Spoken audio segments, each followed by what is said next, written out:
Did Fred Herman Jones do Ken before Ryan Gosling did Ken? Hold on, just a second, guys. Here we go, that's a little bit better. I guess the better question would be who copied who? I mean, between Mattel, Hanna-Barbera, Greta Gerwig, and Warner Brothers, there's a bunch of people and properties involved, and any one of them could have been influenced by, if not directly inspired by, one another. There's also the possibility that their personalities are so basic that they borrow more from male stereotypes than anything else. I can already tell you this isn't the case because the characters have evolved so similarly and developed such weirdly specific traits it can't be written off as mere coincidence. We could sit here and read Wikipedia together, but I'm just gonna start talking about these guys off the cuff. When I think of Ken, I think of like the idealized partner for a woman. Although it's definitely not true for everybody, I think most would agree that being kind, healthy, supportive, and attractive are generally good traits to have for a boyfriend.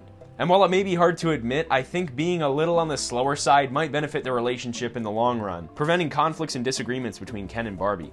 We actually see this explored in Barbie 2023, where the Kens butt heads with the Barbies after they realize their full potential. This is where the first major difference between the two characters starts to show because Fred didn't really develop a complex personality until the 90s. Fred is also a human and not a life-sized human doll. In the original series, Fred's only real negative trait was being boring. While he's strong, handsome, and kind, he's the leader of a team, forcing him to take charge and push his friends forward. Both of the original incarnations of Fred and Ken are very similar, lacking almost any negative traits and only really being there to support others. Both characters are also written to be positive role models for young men, putting stoicism, personal responsibility, and humility first as opposed to the Shaggys and Scoobies of the world who run away from danger and find comfort in food. I'm kind of a role model. A manly role model. Daphne encompasses some parts of Barbie, often appearing as intelligent, perceptive, and success-driven apart from her base traits of being fashion-obsessed and a little self-absorbed. In her earlier years, she served more as an incompetent damsel in distress, which meshed well with Fred's personality. But over time, she has sought to lose that label in particular, almost like how Barbie movie Ken wants to be more than just Barbie's sidekick. How do you respond to people who say you're really nothing more than a glorified Barbie accessory? Okay, that's it. All right. Fred and Ken are also heavily inspired by 1960s men's fashion, sporting sweaters and the ever-iconic ascot, something that is still played on to this day. You know, throughout the years, a lot of people have asked me, Fred, why the scarf? And I always tell them the same thing.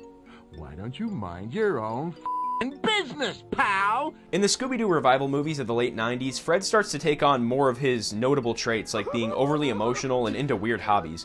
But as these properties got older, the characters started to develop more modern ideas and nuanced traits as they shed their older skins. 2002 saw the release of the first live-action Scooby Doo, the movie that actually inspired this video, and it saw the beginning of What's New Scooby Doo, the first official reboot of the cartoon. Fred's emotional outbursts developed into a little bit of entitlement with a hint of apathy and ignorance, and his weird hobbies made way for the most hilariously random character trait, being into booby traps and Rube Goldberg machines. I don't have the time or resources to go through every piece of Barbie media, so if you're more familiar with it, let me know in the comments.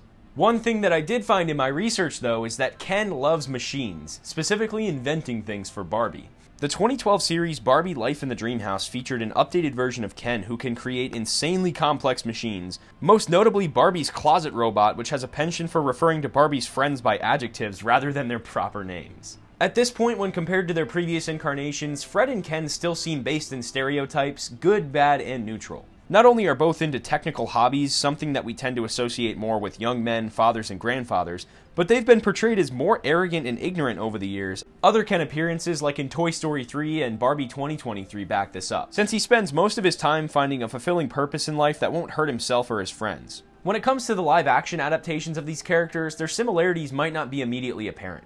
While Fred may look like Ken, he's self-absorbed, overconfident, and less respectful of others, which helps him develop into somebody more likable by the end of the story. Ryan Gosling's Ken, on the other hand, is almost the complete opposite, having bursts of high and low confidence, a less intentional disregard for others, and just acting like a dumb teenager who really doesn't know any better. But in the end, both learn to be humble, to uplift others, and to be less of a creep. To be honest, this should be the end goal for all men, especially the creep part. Just don't be a creep. But what you can be is a subscriber. Let me know what you agreed with or disagreed with in the comments below, and I'll see you guys in the next video. Peace. That's totally uncool, man.